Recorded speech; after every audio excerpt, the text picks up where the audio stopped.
We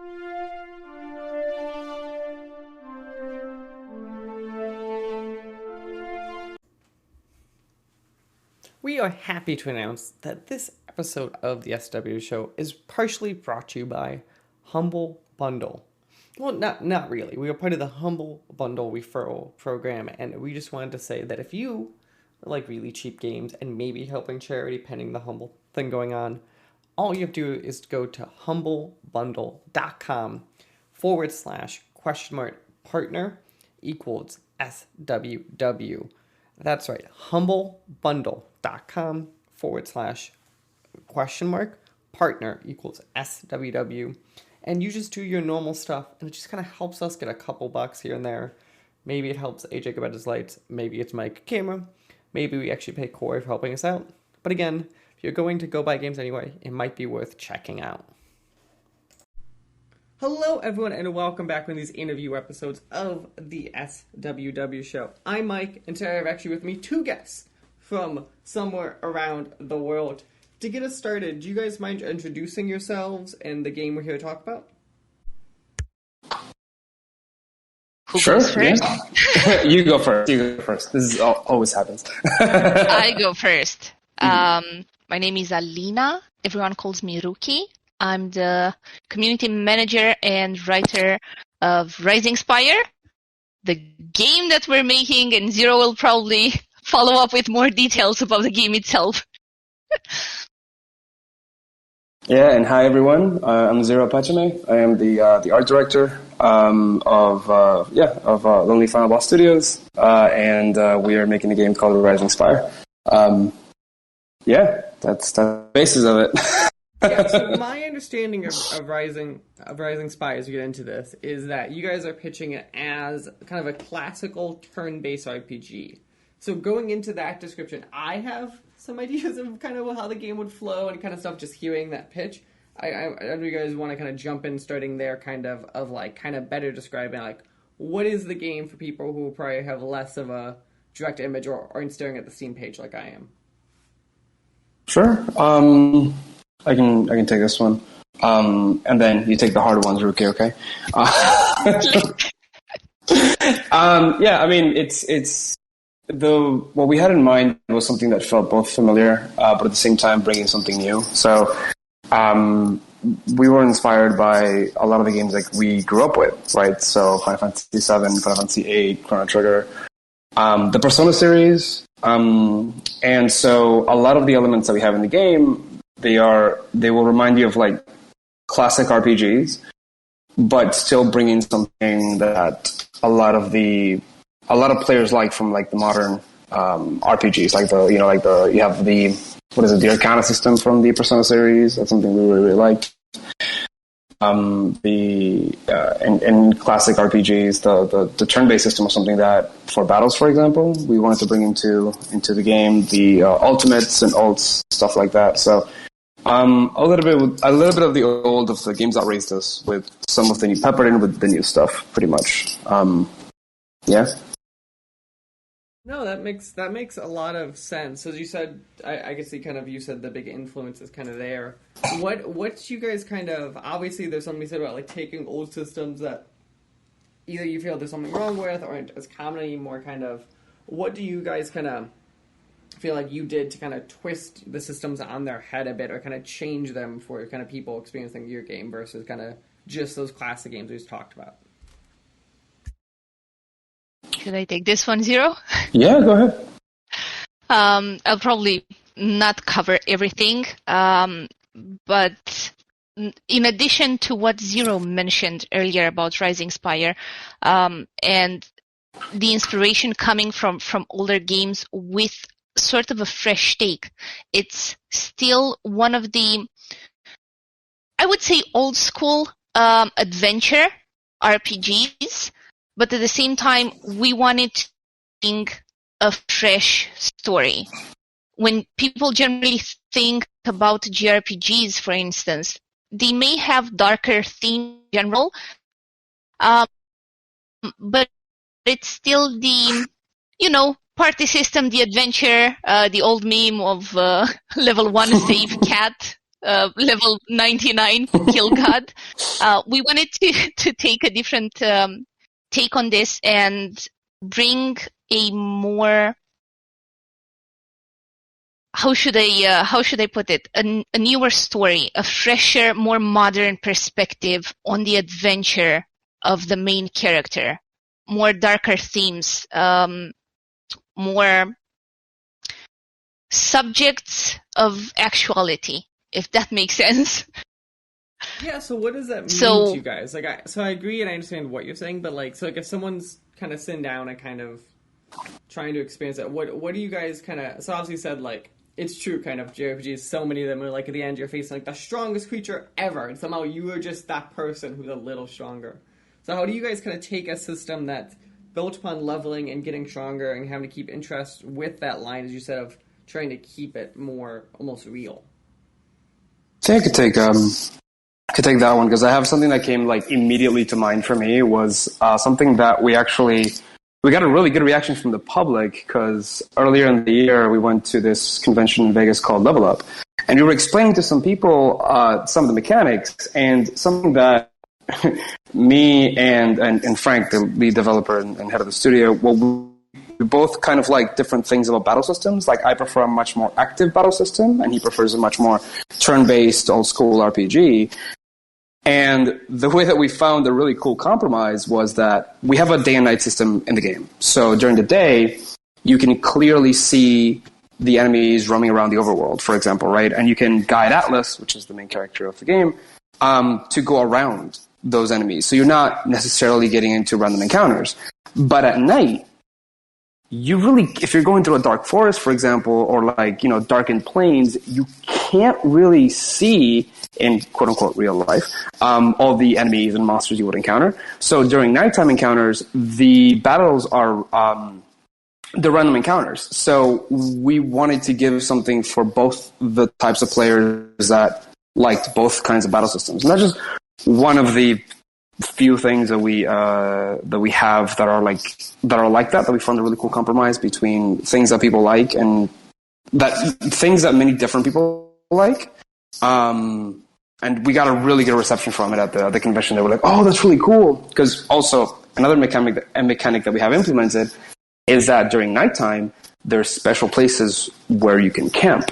So for those people that don't necessarily like random encounters, they can be like, "Cool, I'm gonna go ahead and camp, and I'm gonna stock up on something, or I'm gonna get some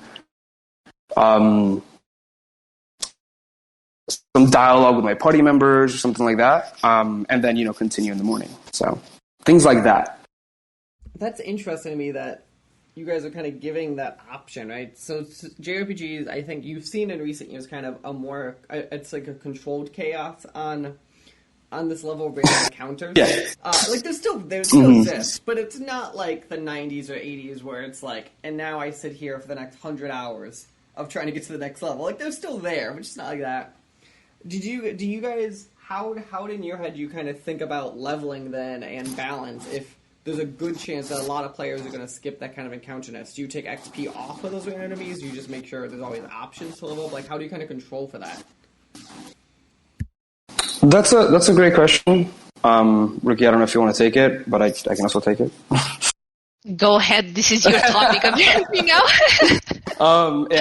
We've been having talks about the battle system recently. Like really cool and exciting ideas that I was getting excited at the beginning of last week. But so the leveling system within Rising Spire, the way that it currently stands, is that it is based on, so there's not really two things to track, but you have your weapon levels, kind of like, I don't know if you ever played Dark Cloud 1 or Dark Cloud 2, in which the character doesn't really level up, is much more your weapons, and then you can switch into different weapons, so on and so forth. In our game, the way that we have it set up is that Atlas can use different weapons, and as you use those weapons, you gain XP with them. So you can have a weapon that has a specific mechanic that you really like or that you really need to beat a certain boss, and then you use that and you gain levels with that weapon. And then the other one is what we currently have called Nephilim level, which is it's the overall level of all of your weapons, which that is also tied to your party members. So you can use party members, and those party members that you don't use in battle, they don't get left behind in EXP. So the combined weapon levels for all of your weapons is the overall level for your party, if that makes sense. And the way that we have it set up is that just basically when you go into battles, whether it's random encounters at night or during the day that you want to get into those fights, you still gain XP, like a general XP. You're going to like that you get from like any other RPG, right? So yeah, and then if people decide that they don't want to take certain, go on certain quests, right, or take down certain enemies, that's fine. But obviously, then they're going to have to rely a lot more on the wit of using certain mechanics for boss fights, bosses, because it's not like you're not going to be as leveled up. No, that's interesting because that's always something I think about, right? So people talk about how there's a love or a hatred of random encounters, kind of you think of the genre, but obviously it's a massive, it's a good way to control for, pacing and leveling and all these things of, if you just kind of make players kind of do this stuff, where you guys have that interesting problem.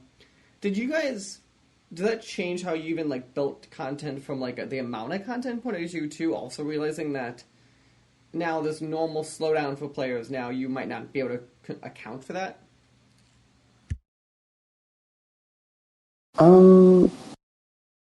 That's a great question.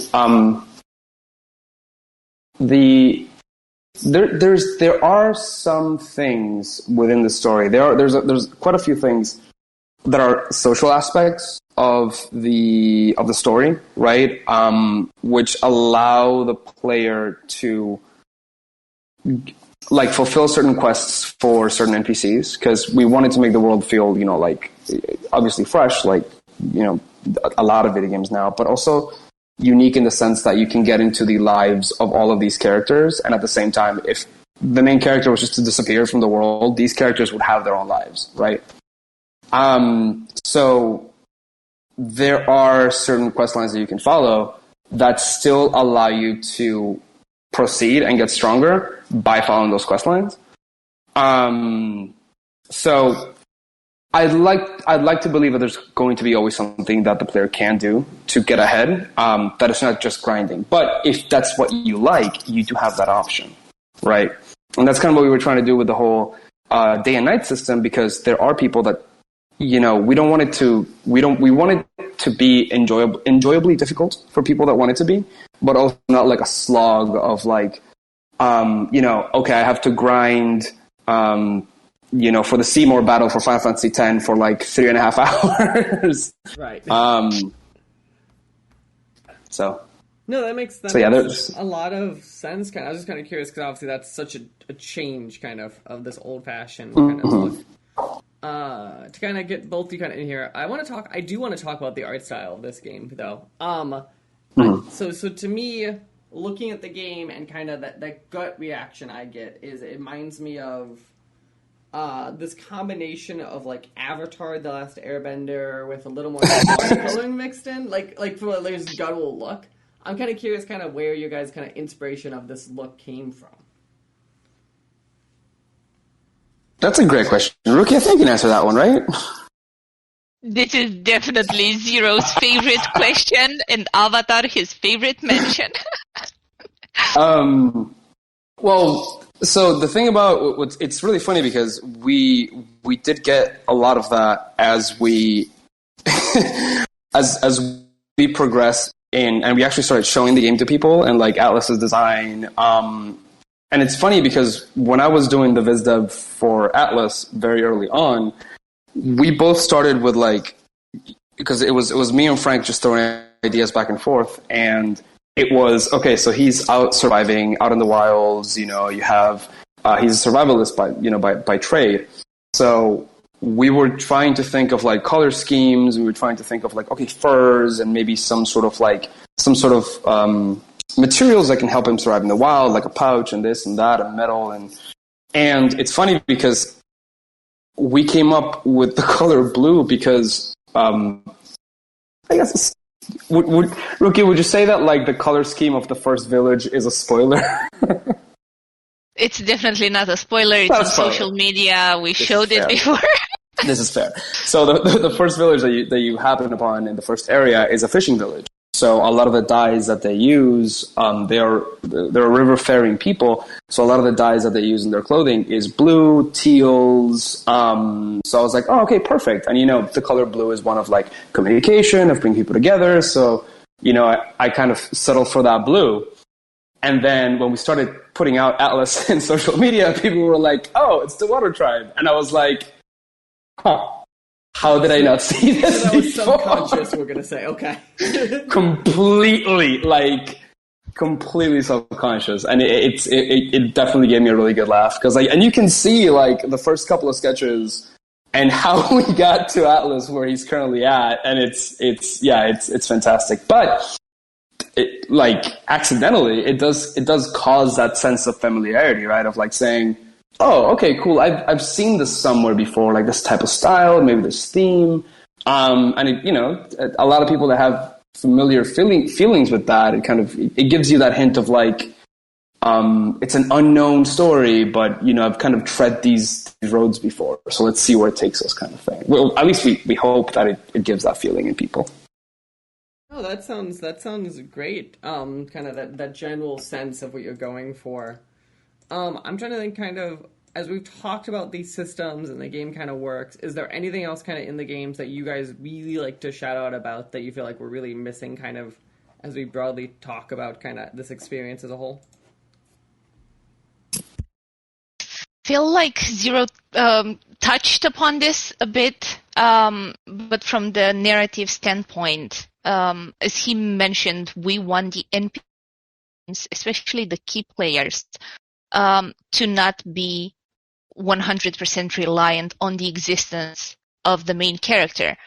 So one very interesting part about how the game is built from the story point of view is that as a player, you can follow the main story and take Atlas from beginning to end in a direct line, but in order to experience the full story of Rising Spire and the world of Malus in itself, we will have character arcs where, as Atlas, you get to explore the lives and some stories from those around you, from the NPCs that you encounter in the world. That's going to be a very interesting part about the game. That's interesting. How did you guys kind of, as you were thinking and like writing or designing kind of that, how did you like kind of think about that as you're kind of going through the process? Was obviously, besides the indirect connotation of the avatars we talked about earlier, was there any other like inspirations of the story or kind of type stories that people like that probably kind of be drawn to this? The concept in itself, I guess, comes also from what Zero mentioned about the battle system. Some players prefer random encounters. Some players prefer to pick their battles. From a story perspective, some players are just main quest only and want to see the game done, and others, I would like to believe most of the people like to explore and do side quests and find out more and all that stuff. So this is where the design comes from, giving the player the choice to play the game as they see fit, as it fits them. But in regards to inspirations about the story, more or less directly, because I feel looking back, there were some things that we definitely didn't plan to take inspiration from, but we can see similarities, would be the story of Middle Earth and the works of Tolkien. Yeah. The Genesis. Yeah, no spoilers necessary. I hope Zero stop me if that's the case. But the Genesis in Rising Spire, which is not a main part of the game because we're following Atlas, is somewhat similar to the Genesis in Silmarillion, for instance. Which, to be fair, I'm pretty sure at this point most fantasy is, like, it's pretty hard to write anything fantasy and not in some capacity be influenced by Tolkien. like I don't know if it's possible to be actually objective here. I think it's like one of those so embedded in culture that it just becomes part of it, of any kind of fantasy hierarchy. Yeah. So as we are talking, you guys currently have on Steam, the game still says it will come out at some point this year. Is that still kind of the case? Kind of what is the process you guys are willing to talk about, kind of, for when people can expect this game? The plan was to go forth with the early access by the end of 2022. We did face some recent personal challenges, real life. So we will move that release date to early 23, the release of early access version. So that will be updated soon. Very soon, probably after this talk. That makes sense. Yeah. No, you had something to add. Go on. No. I was just saying, and we keep our backers updated with everything. Like, we make sure that everybody, and even especially in our Discord, like we're very active there as well to make sure that that everybody is on the up and up of, like, where production stands and everything. And because also, like, we have a lot of the content that we have are that was backed from the Kickstarter and backer kit.